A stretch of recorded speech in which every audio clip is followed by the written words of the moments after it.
Adelante, la sala es toda tuya, Eric. Bueno, gracias hermano Oscar y a todos los presentes. Es un honor nuevamente, repito, estar con ustedes en la que considero mi casa.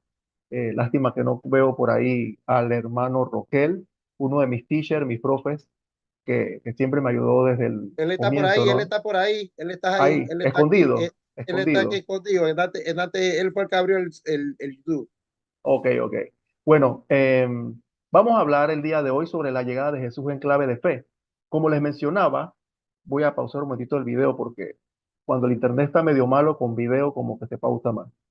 Ok. Cuando hablamos de la llegada de Jesús en clave de fe, eh, quise tocar este tema porque todo el año pasado tocamos bastante doctrina, ¿no?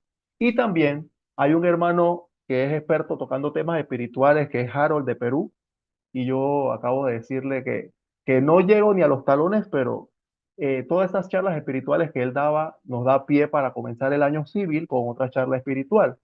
Porque entre tantos problemas de la sociedad y tantos problemas de la iglesia, tantos problemas que tenemos nosotros mismos en nuestro entorno, tenemos que tomar un respiro, ¿no? Un respiro con respecto a cuál es nuestra relación con Jesucristo y, y meditando pasajes bíblicos al mejor estilo como enseña la iglesia como lección divina, no es tan así como una lección divina, pero se asemeja bastante, nos puede dar luces a cómo afrontar las situaciones hoy en día, ¿no? Y también haciendo una autorreflexión de nosotros mismos, de nuestra sociedad, de nuestros familiares, de nuestra alma, podemos comprender las situaciones que están pasando y tener una luz sobre el futuro, porque muchas veces se asusta, las personas se asustan, las personas tienen miedo en ocasiones de las situaciones que con el diario vivir, pero tenemos una esperanza, y esa es una palabra clave en estos momentos, ¿no? La esperanza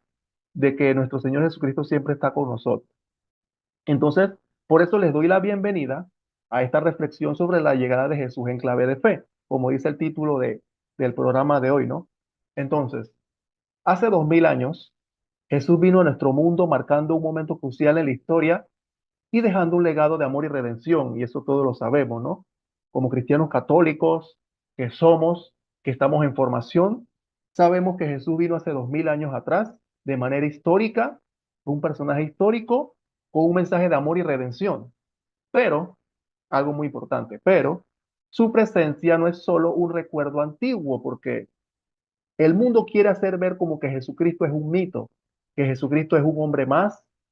Jesucristo no tiene nada de diferente a Buda o a otras opciones religiosas de la época, ¿no? Y es por eso que tenemos que tener los pies sobre la tierra y cimentados en nuestra fe para derribar ese tipo de situaciones que nos perturban en el diario vivir. Y por eso que en los desafíos, hablando del diario vivir, en los desafíos diarios, la fe nos sostiene y nos ilumina. La fe es una lámpara, la fe es una luz. La iglesia nos da esos regalos necesarios para perseverar en la fe. El tema es que también depende de nosotros mismos por el libre albedrío, ¿no? Entonces, tenemos que tener presente que Jesús vendrá nuevamente al final de los tiempos, ofreciendo esperanza y restauración. Pero no solo hay que esperar que venga Jesús al final de los tiempos, sino que eso comienza con nosotros en este momento, en el ya, en el ahora. Y este llamado espiritual nos insta especialmente en momentos difíciles, porque hay muchos países que están pasando momentos difíciles. Nuestro país está pasando momentos difíciles, ni que se diga los hermanos, por ejemplo, Nicaragua en estos momentos, Ecuador en estos momentos, Venezuela, Cuba, que tienen mucho tiempo ya de tener situaciones difíciles. Pero lo interesante de todo esto es que a pesar de las situaciones difíciles, hay muchas personas que no pierden la fe. Aunque hay personas que sí pierden la fe, hay muchas personas que se mantienen firmes en la fe, a pesar de las adversidades. Y me recuerda las palabras de nuestro Señor Jesucristo que decía que el que persevera hasta el fin, ese se salvará, ¿no? Como dice en el Evangelio. Entonces, en estas incertidumbres de la vida, recordemos que la promesa del retorno de Cristo nos lleva a esa esperanza que yo les decía, que esa va a ser la palabra clave el día de hoy, la esperanza. Y así, custodiando nuestra fe, encontramos la fuerza para enfrentar todos estos desafíos que le estoy mencionando y confiamos en el amor redentor de nuestro Señor, que siempre nos acompaña, nunca nos deja solos, siempre está pendiente de nosotros, como dice la frase esa que es bastante conocida de que Dios no se cansa de perdonarnos, sino nosotros somos los que no nos acercamos para pedir perdón, ¿no? Nosotros somos los que nos cansamos de pedir perdón. Y de esta es una verdad bastante compleja y es una realidad visible, ¿no? Entonces, comenzando con esto, podemos meditar entonces las tres dimensiones de la presencia de Jesús. Si estamos hablando de meditar la llegada de Jesús en clave de fe, tenemos que conocer en cuál de las dimensiones de su presencia estamos hablando, ¿no? Inclusive aquí vemos tres, a los que pueden ver el chat, pero faltó una cuarta que la voy a mencionar ahorita, porque podemos mencionar estas tres dimensiones que son la histórica, o sea, Jesús vino hace 2000 años atrás de forma histórica, dio su mensaje de redención, de amor, que todos conocemos en los evangelios, conocemos la historia de la iglesia, esa es la forma histórica, ¿no? La forma mística es el ahora, y esa es la que vamos a hablar el día de hoy. El ahora, meditando pasajes bíblicos. ¿Cómo llega Jesús a mi vida el día de hoy? Y por supuesto la escatológica, que es al final de los tiempos, es la que la mencionaba también. Pero en la parte mística, que es el hoy, tenemos que también recordar la realidad de que Jesús está presente en la Santa Eucaristía. Jesús viene a acompañarnos cada vez que el sacerdote consagra el pan y el vino de manera real, sustancial, pero aunque esa presencia equivale al ahora, como le estaba repitiendo, vamos a hablar de la parte mística, ¿no? De la parte de nosotros, de cómo hacemos que Jesús llegue a nuestra vida. Pues bien, Jesús llega con esperanza y no para infundir miedo. Y aquí me recuerda un poquito algunos grupos no católicos que infunden miedo para hacer creer en el Evangelio. Y eso es bastante curioso porque si Jesús, que es Dios, Dios es amor, ¿por qué se predica el miedo? Hay grupos bastante milenaristas que, por ejemplo, no sé, se me viene a la mente los testigos de Jehová, los adventistas, que predican un evangelio de miedo, que viene el Armagedón, que conviértete que Jesús llega pronto. Bueno, eso lo sabemos, ¿no? Jesús no sabemos cuándo va a llegar. Si llega pronto, ahí vamos a ver inclusive cómo la iglesia nos enseña a meditar esos aspectos maravillosos de los misterios de Dios. Pero esa forma de argumentar no va con el evangelio. Nosotros los cristianos no tenemos que llegar a ese extremo de difundir un evangelio de miedo o no tener miedo ante la adversidad, porque los primeros cristianos, miren cómo vivían. Vivimos en tiempo de persecución. Hay países donde todavía el cristianismo es ilegal o no se puede ni siquiera hablar del evangelio en público, países de Oriente, etcétera, ¿no? Donde predominan los grupos del Islam, no permiten que el cristianismo se divulgue en las plazas y en las calles, sino que prefieren que el cristianismo esté siempre a oscuras, oculto, en una casa, en la iglesia y punto. Apenas sales de la iglesia, ya no difundas tu fe porque es un delito. Y así también el mundo.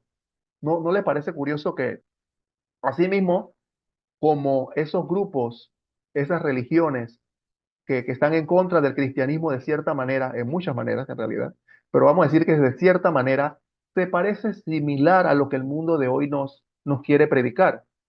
El mundo de hoy ya prácticamente le dice a las personas que son cristianas, no difundas tu fe por allí, nos ofendemos si hablas de tu fe.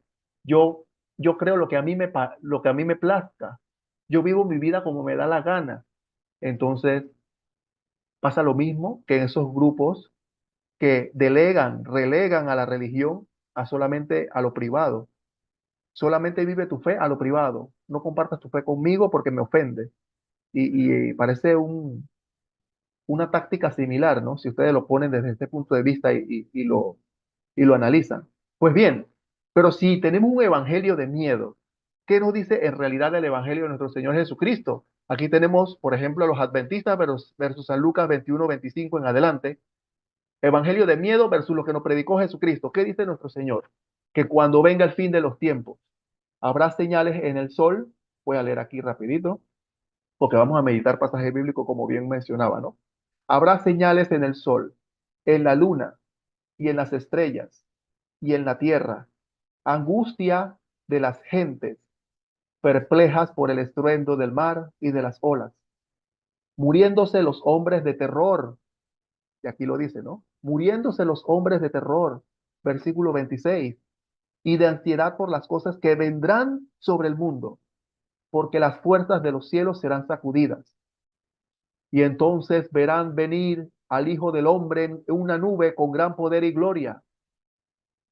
Versículo 28, está lo importante. De todo lo importante, esto es lo más importante. Cuando empiecen a suceder estas cosas, cobrad ánimo y levantad la cabeza, porque se acerca vuestra liberación. Wow, maravilloso. Palabra del Señor.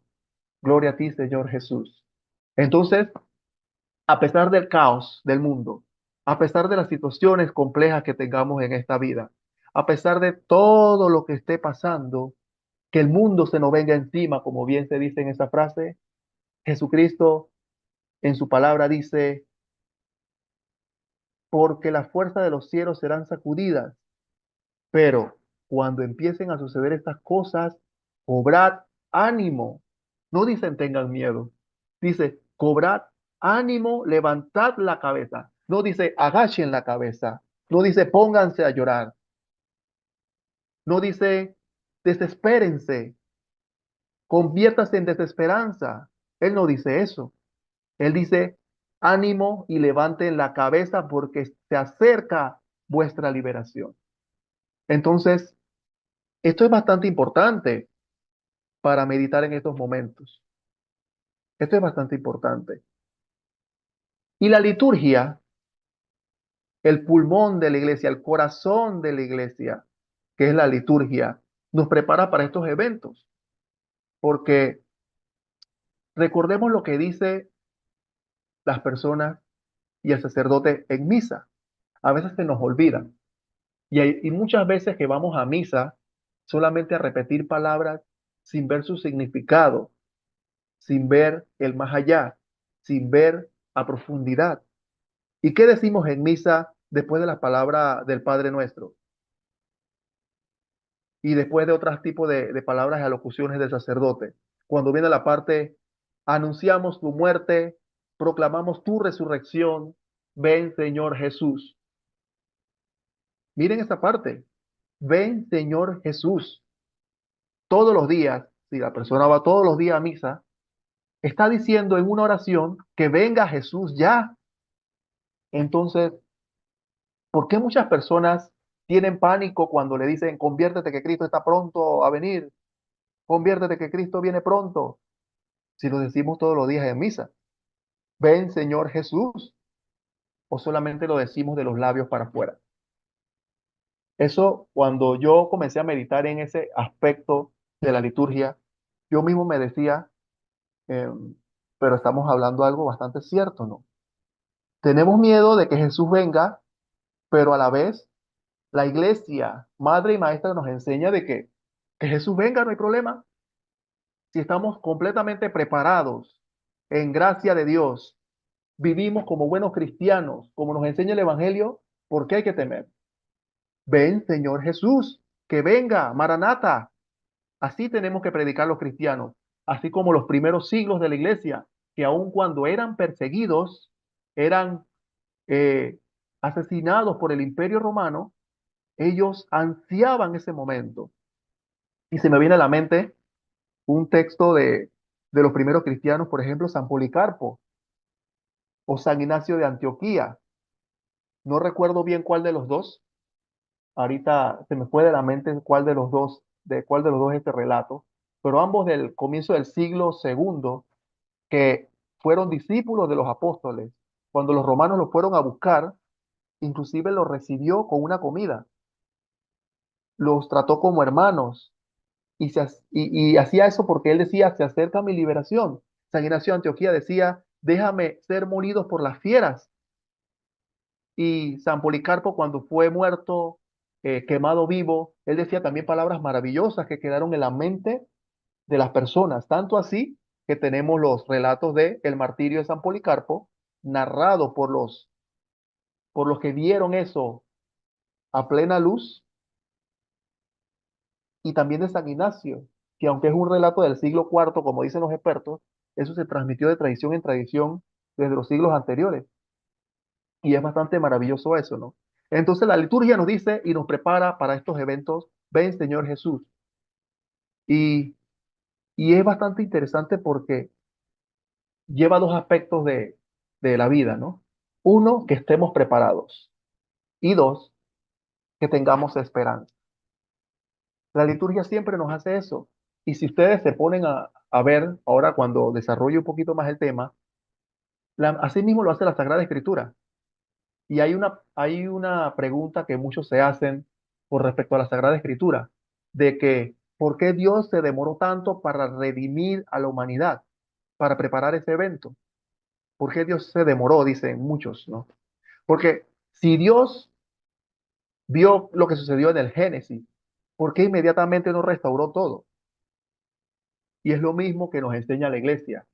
Tenemos que tener un tiempo de preparación, asimilación, de conversión, para también a la par nunca perder la esperanza, la fe, la caridad. Y en ese proceso de enseñanza, así como la misma Sagrada Escritura nos lleva, así mismo como Dios llevó al pueblo de Israel en el Antiguo Testamento, así mismo Dios a través de su iglesia nos lleva en este caminar de la vida.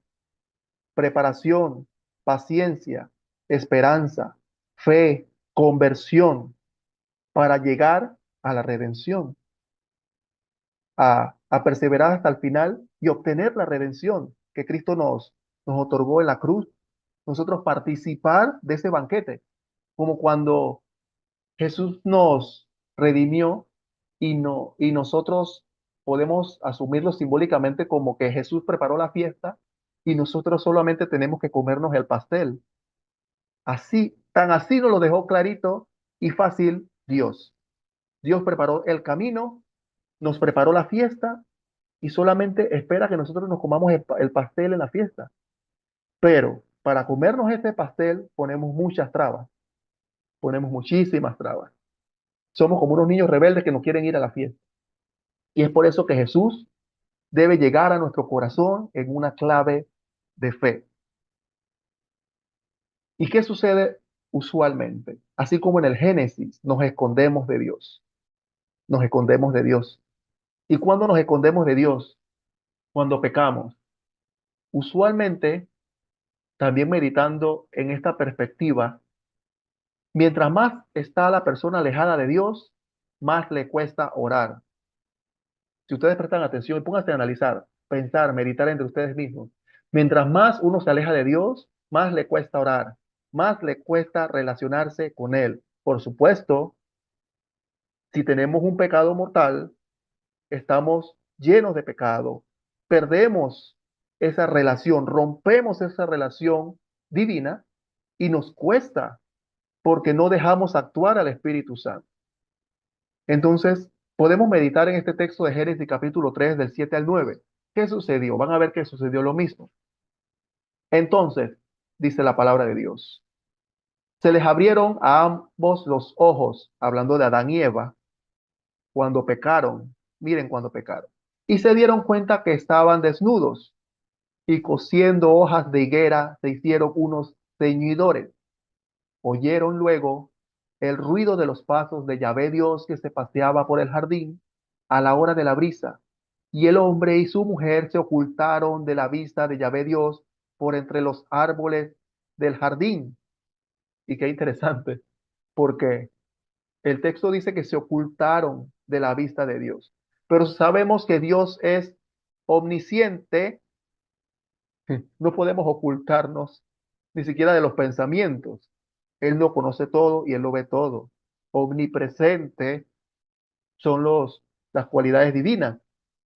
Si Él lo ve todo, Él lo sabe todo y Él lo escucha todo, es bastante interesante y digámoslo así, con el debido respeto, divertido sin faltar al respeto, sino de una forma divertida, ¿no? Un poquito acogedora, que se diga el texto bíblico, el escritor sagrado ponga que se ocultaron a la vista de Dios. Y termina Dios diciendo, Yahvé Dios llamó al hombre y le dijo, ¿dónde estás? ¿Dónde estás? Y también es interesante porque, ¿acaso Dios no sabe dónde estamos? Claro que lo sabe, pero Él dice esa pregunta con otra intención. ¿Dónde estás? Y aquí voy a saltarme un poquito del texto bíblico al catecismo de la Iglesia Católica, numeral 387, que nos dice la realidad del pecado. Muy interesante esta parte para comprender esto del Génesis. La realidad del pecado, y más particularmente del pecado de los orígenes, solo se esclarece a la luz de la revelación divina. Sin el conocimiento que ésta nos da de Dios, no se puede reconocer claramente el pecado y se siente la tentación de explicarlo únicamente como un defecto de crecimiento, como una debilidad psicológica, un error, las consecuencias necesarias de una estructura social inadecuada, etcétera. Solo en el conocimiento del designio de Dios sobre el hombre se comprende que el pecado es un abuso de la libertad que Dios da a las personas creadas para que puedan amarle y amarse mutuamente. Eso dice el catecismo en su numeral 387. Y ese es bastante interesante. Aquí tengo la parte del catecismo, ¿no? Pero a pesar de la caída, a pesar de lo que sucedió con Adán y Eva, la iglesia también nos enseña lo que significa la esperanza, porque así como queremos participar de esa redención por nuestras caídas, tenemos que conocer qué significa la esperanza. Y esa es la palabra clave que les dije desde el principio. ¿Qué significa la esperanza? La esperanza, dice nuestra Santa Madre Iglesia, numeral 1817, es la virtud teologal por la que aspiramos al reino de los cielos y a la vida eterna como felicidad nuestra, poniendo nuestra confianza en las promesas de Cristo y apoyándonos no en nuestras fuerzas, sino en los auxilios de la gracia del Espíritu Santo. Mantengamos firme la confesión de la esperanza, pues fiel es el autor de la promesa, dice Hebreos 10:23. El Espíritu Santo que Él derramó sobre nosotros con largueza por medio de Jesucristo, nuestro Salvador, para que, justificados por su gracia, fuésemos constituidos herederos en esperanza de vida eterna. Aquí dice Tito 3, 6 y 7. Esto es lo que enseña la Santa Madre Iglesia, que a pesar de la caída, de las situaciones de pecado, debemos mantener la esperanza. Y esta es la definición de esperanza que nos da la Santa Madre Iglesia. Pues bien, hablando de esperanza, quiero narrar el texto de San Lucas 21:25 que leí hace poco, sobre que a pesar de las situaciones de la vida, debemos mantenernos firmes, alzad la cabeza, como dice el Evangelio, ¿no?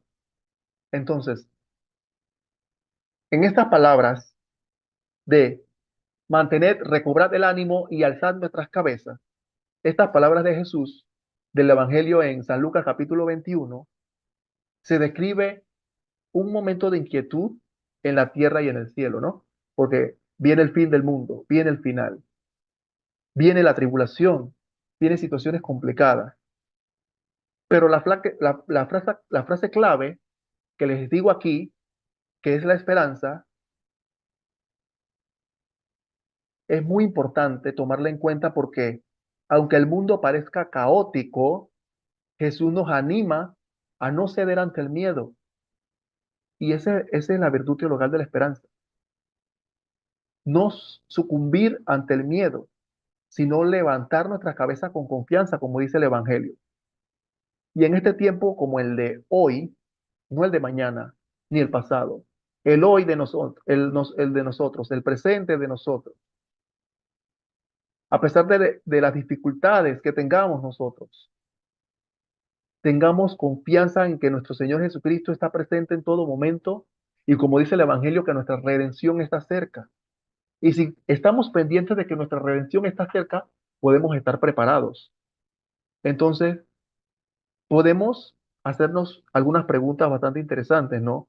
Con lo que leí del catecismo y del texto bíblico de Génesis y también lo que leí hace poco del Evangelio de San Lucas.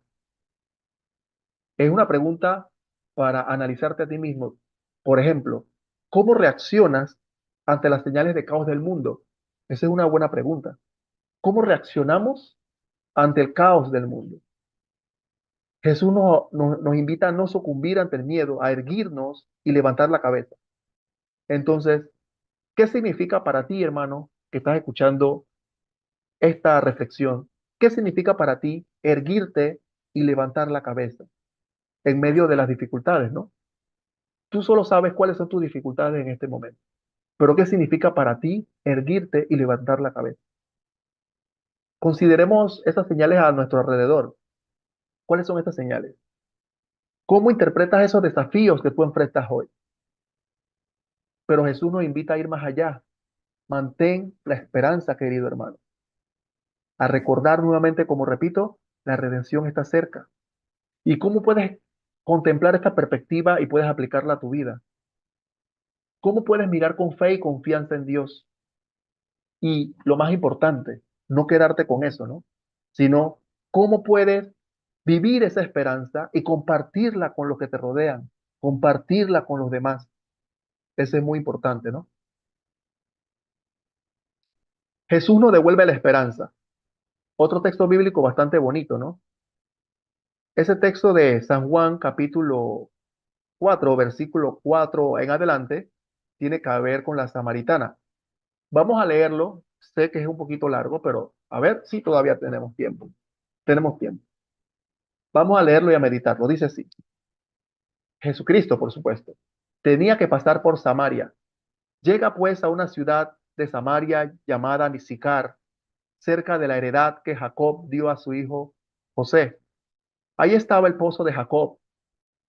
Jesús, como se había fatigado del camino, estaba sentado junto al pozo. Era alrededor de la hora sexta. Llega una mujer de Samaria a sacar agua y Jesús le dice, dame de beber, pues sus discípulos se habían ido a la ciudad a comprar comida.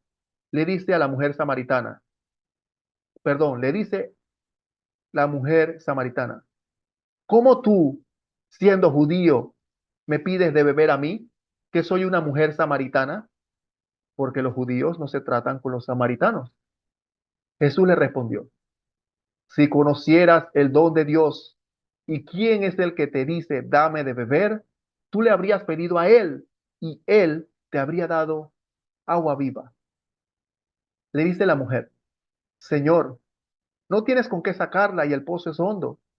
¿De dónde, pues, tienes esa agua viva? ¿Es que tú eres más que nuestro padre Jacob, que nos dio el pozo, y de él bebieron él y sus hijos y sus ganados? Jesús le respondió, todo el que beba de esta agua volverá a tener sed. Pero el que beba del agua que yo le dé, no tendrá sed jamás, sino que el agua que yo le dé se convertirá en él, en fuente de agua que brota para vida eterna. Le dice la mujer, Señor, dame de esa agua para que no tenga más sed y no tenga que venir aquí a sacarla. Él le dice, vete, llama a tu marido y vuelve acá. Respondió la mujer, no tengo marido. Jesús le dice, bien has dicho que no tienes marido, porque has tenido 5 maridos y el que ahora tienes no es marido tuyo. En eso has dicho la verdad. Le dice la mujer, Señor, veo que eres un profeta. Nuestros padres adoraron en este monte y vosotros decís que en Jerusalén es el lugar donde se debe adorar. Jesús le dice, créeme, mujer, que llega la hora en que ni en este monte ni en Jerusalén adoraréis al Padre. Vosotros adoráis lo que no conocéis, nosotros adoramos lo que conocemos, porque la salvación viene de los judíos, pero llega la hora, ya estamos en ella, en que los adoradores verdaderos adorarán al Padre en espíritu y en verdad, porque así quiere el Padre que sean los que le adoren. Dios es espíritu y los que le adoran deben adorar en espíritu y verdad. le dice la mujer, sé que va a venir el Mesías, el llamado Cristo. Cuando venga nos lo explicará todo. Jesús le dice, yo soy el que te está hablando. Wow, esto es bastante importante. Esto tiene que ver un tema apologético enorme y me tienta a hablar de este tema. Pero ese yo soy es brutal. Ese yo soy es el mismo yo soy que dijo Dios en el Antiguo Testamento cuando reveló su nombre a Moisés, ¿no? Yo soy el que soy. Yo soy el que te está hablando. En esto llegaron sus discípulos y se sorprendían de que hablara con una mujer, pero nadie le dijo, ¿qué quieres o qué hablas con ella? La mujer, dejando su cántaro, corrió a la ciudad y dijo a la gente, venid a ver a un hombre que me ha dicho todo lo que he hecho. ¿No será el Cristo? Y así termina este relato en el versículo 29. Sigue, pero vamos a dejarlo en el versículo 29.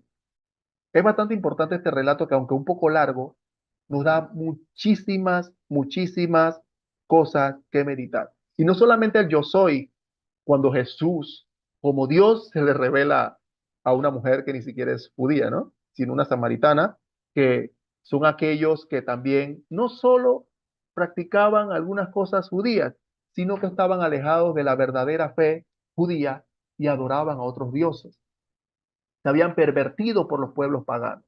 Por eso que los judíos los trataban mal y los catalogaban como perros, como inclusive dice nuestro Señor Jesús, ¿no? No le puedo dar migajas a los perros y otros textos más, ¿no? Pero bien, ¿qué podemos meditar con este texto sobre la mujer samaritana? Muchas cosas y tantas cosas que se me vienen a la mente, porque si ustedes se toman en cuenta, dice que era la hora sexta. La hora sexta para un judío era el mediodía. Una mujer estaba sola, em, fue a sacar agua y Jesús, con su mirada de compasión y de amor, lleva una conversación con esa mujer que la orienta en el camino correcto y le hace arder su corazón. Tanto así que deja su cántaro, se olvida del agua que iba a sacar y se vuelve una predicadora de Cristo, porque va a su pueblo, y si ustedes ven ese relato, en su pueblo narra de que comienza a gritar de que fulano me habló todo lo que había dicho, todo lo que había hecho, me dijo todo lo que hice, y es que es un profeta y que es el Cristo. O sea, sin querer, esa mujer desamparada, esa mujer solitaria. ¿Y por qué digo que es solitaria? Presten atención al texto. Es una mujer que está sola. Va a sacar agua del pozo al mediodía. ¿Se imaginan ustedes un sol de mediodía cuando el agua está o el sol está a su máximo esplendor? Cuando el agua posiblemente esté hasta un poco caliente, se le pueda calentar, no se pueda tomar un agua tan caliente, puede saber un poco mal, no está tan fresca. O sea, esa mujer estaba necesitada de compañía. Estando sola y teniendo todos esos problemas, que el Evangelio no dice que tiene esos problemas, pero lo insinúa. Y Jesús llega como ese redentor misericordioso que devuelve la esperanza a una mujer desamparada. Tanto así que causa un ardor en su corazón, queriendo beber más de esta agua, así como cuando nosotros en estos tiempos podemos tener una similitud con aquella samaritana. Ella tuvo enfrente de Dios hecho carne, y Dios hecho carne le habla de una manera tan maravillosa que arde su corazón y le permite recobrar la esperanza, incluso predicar de aquella esperanza de la que ella fue partícipe. Eso es maravilloso. Entonces tenemos que replantearnos cómo nosotros comenzamos a tener, a recuperar esa esperanza. Y qué mejor forma de recuperar la esperanza en nuestros tiempos que es meditando la palabra de Dios. Así como Dios le habló a esta mujer desamparada, sin esperanza, nosotros podemos meditar su palabra, aunque sea leyéndola, por supuesto, porque no tenemos a Dios hablándonos enfrente en vivo, en carne. Pero por supuesto que el Espíritu Santo nos trastoca el alma y nos permite recobrar la esperanza. Son dones del Espíritu, ¿no? En el punto 7 habla de que Jesús nos baja de los árboles que nos agobian. Este es otro texto bastante importante para meditar, porque es el texto de Zaqueo. El texto de Zaqueo, que muchos conocen, si me permiten leerlo, que es bastante corto, son 10 versículos rapiditos, dice así: habiendo entrado en Jericó, atravesaba la ciudad, nuestro Señor Jesucristo. Había un hombre llamado Zaqueo, que era jefe de publicanos y rico. Trataba de ver quién era Jesús. Así nosotros, ¿no? Cuando comenzamos a meditar la palabra de Dios y alguien de repente que no es creyente puede decir, voy a leerlo para ver quién es Jesús. ¿Cómo podemos conocer a Jesús? Leyendo su palabra, leyendo su palabra. Trataba de ver quién era Jesús, pero no podía a causa de la gente, porque era de pequeña estatura. Se adelantó corriendo y se subió a un sicómoro para verle, pues iba a pasar por allí. Y cuando Jesús llegó a aquel sitio, alzando la vista, le dijo, Zaqueo, baja pronto, porque conviene que hoy me quede yo en tu casa. Se apresuró a bajar y le recibió con alegría. Al verlo, todos murmuraban diciendo, has ido a hospedarte a casa de un hombre pecador. ¿Cuántos recuerdos me dice esto? Has ido a hospedarte a casa de un hombre pecador. Zaqueo, puesto en pie, le dijo al Señor, daré, Señor, la mitad de mis bienes a los pobres, y si en algo defraudé a alguien, le devolveré el cuádruplo, 4 veces más. Jesús le dijo, hoy ha llegado la salvación a esta casa, porque también este es hijo de Abraham, pues el Hijo del Hombre ha venido a buscar y salvar lo que estaba perdido. Y esto es palabra del Señor. Gloria a ti, Señor Jesús. Importante, ¿no? Entonces, en este pasaje de San Lucas capítulo 19, nos encontramos ahora con Zaqueo. De la samaritana pasamos a Zaqueo, un hombre rico, jefe de publicanos, pero también curioso de conocer a Cristo. Y por lo menos las personas que no son creyentes o nosotros que queremos comenzar en la fe, tenemos que ser curiosos para conocer a Cristo. Y en medio de la multitud, queridos hermanos, y de su corta estatura, intenta ver a Jesús y sorprendentemente, porque es algo sorprendente, Jesús alza la vista y le dice, baja pronto. Imagínense ese instante, ¿no? Jesús mira directamente a Zaqueo, no como parte de todas las demás personas que estaban allí, sino como un individuo, o sea, alguien peculiar, y le dice, baja pronto. ¿Y qué significa para nosotros, hermanos, ese baja pronto? Hay que meditar ese baja pronto. Es una llamada urgente, ¿verdad? Baja pronto. Como cuando nuestra mamá nos dice, ven acá, rápido, baja pronto. Es una llamada urgente, pero esa llamada urgente no es solo cambiar una perspectiva física o mental, ¿no? De subirse a un árbol como hacía Zaqueo, sino de transformar nuestra vida. Ese baja pronto involucra todo eso. Entonces, por eso que Zaqueo, sin dudar, por ser curioso de conocer a Cristo, baja y recibe a Jesús con alegría. ¿Y cómo aplica a nosotros? Porque así como Zaqueo, estamos llamados a actuar con prontitud, a despojarnos de aquellas alturas, así como Zaqueo, que era chiquito y estaba en lo alto, despojarnos de esas alturas personales y recibir a Jesús con alegría, no con tristeza, sino con alegría. Porque el ser humano no solo debe dedicarse a esperar a Cristo. Ay, Cristo viene, voy a esperarlo.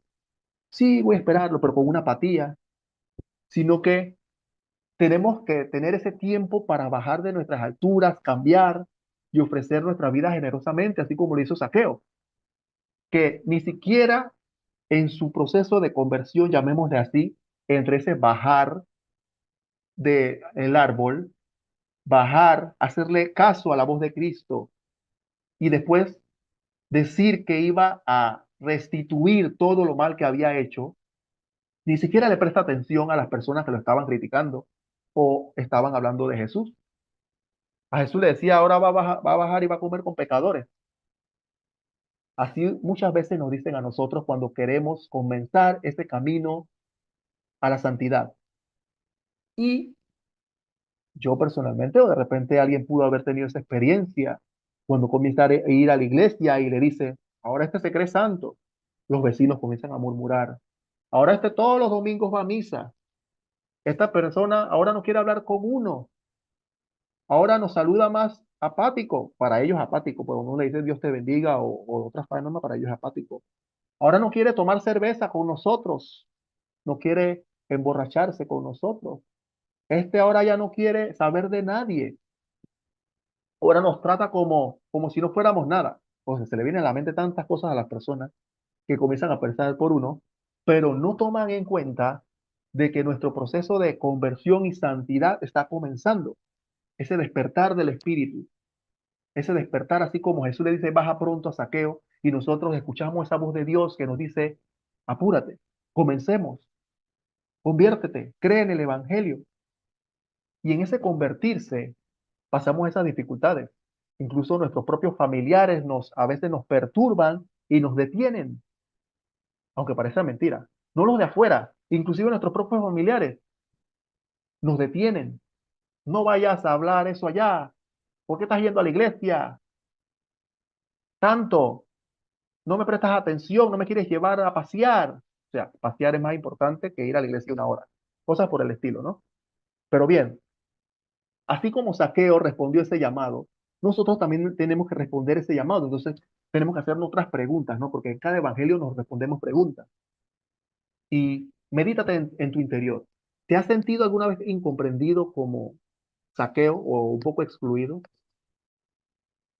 Así como Saqueo, a pesar de que era bajito y tenía una reputación, puede ser que mala, para algunos puede ser que buena, porque si tenía dinero, era rico, algunas personas se dejan llevar por esa perspectiva y dicen que tenía reputación, eso es tener reputación. Pero, ¿qué obstáculos te impiden acercarte a Cristo hoy? A Saqueo solamente le costó bajarse de un árbol, pero ¿qué nos dificulta a nosotros? ¿Qué nos impide acercarnos a Cristo hoy? Deshacerte de esas barreras para que Jesús cambie tu vida. ¿Cómo puedes, como Saqueo, recibir con alegría la presencia de Cristo en el hoy, no mañana, en el hoy, y hacerlo en tu hogar, con tu familia y compartirlo con alegría con los demás? Esa es una buena pregunta para analizar para todos los hermanos, ¿no?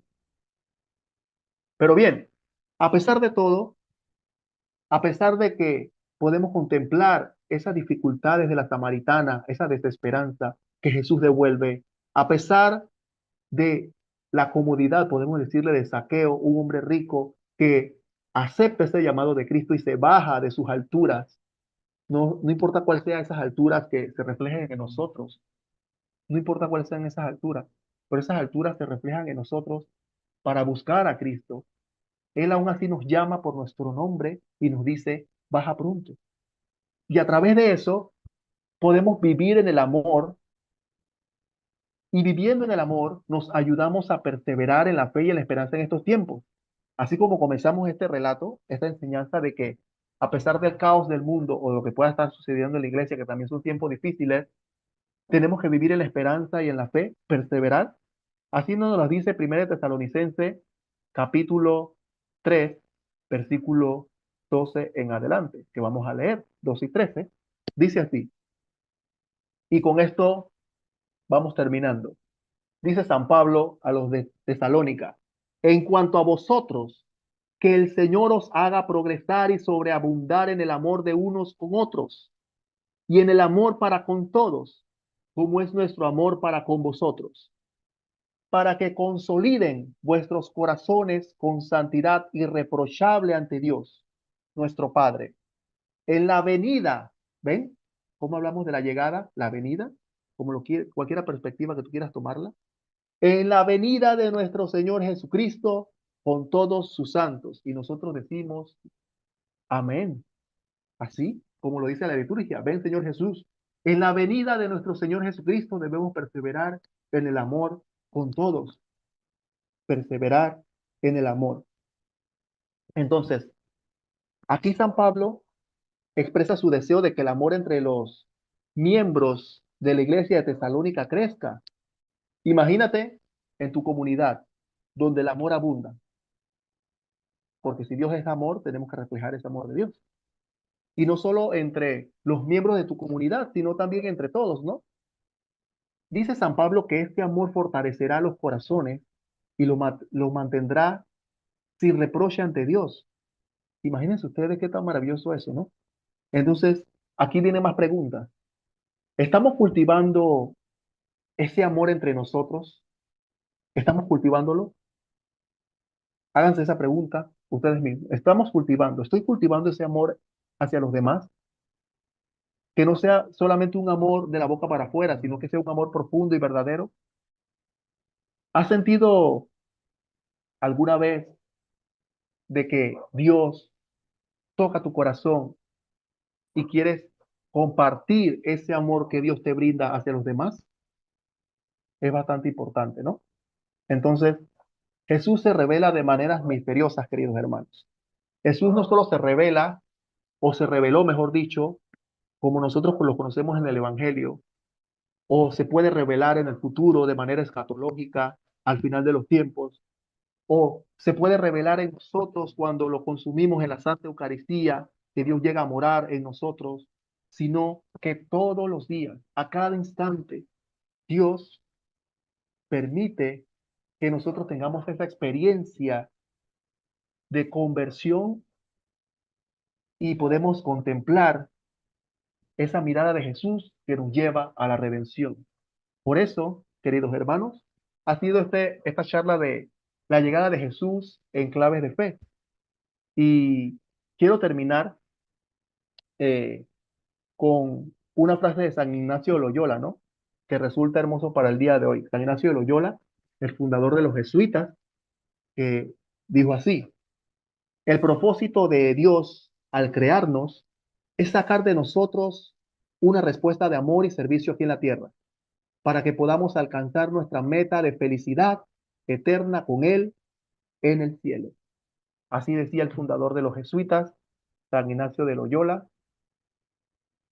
un gran maestro y eh, un gran cristiano desde tiempos, desde hace 500 años que lo conocemos, ¿no? Entonces, esta charla ha concluido de esta manera.